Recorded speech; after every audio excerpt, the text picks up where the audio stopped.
российском телевидении заговорили о денацификации Казахстана. Посмотрите это видео. Ну, слушайте, давайте все-таки обратим внимание на то, что следующая проблема – это Казахстан. Потому что там тоже могут начаться те же самые, извините, нацистские процессы сейчас на Украине. Граница у нас там... И русских там много. И территории там, извините. И Семипалатинск там. И, между прочим, и ядерное топливо для всего нашего Росатома тоже там. Конечно. Мы ее признали. Вот в чем дело. Если вы не знали, что такое нацистские процессы, по мнению российских пропагандистов, то я вам расшифрую.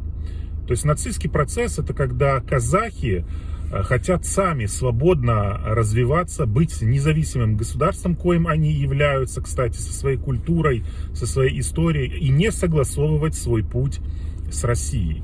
И уж тем более не жить под указку Российской Федерации.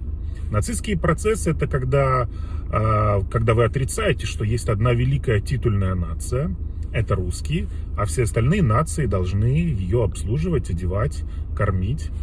Нацистские процессы — это когда вы не соглашаетесь с Медведевым, который считает Казахстан искусственно созданным государством.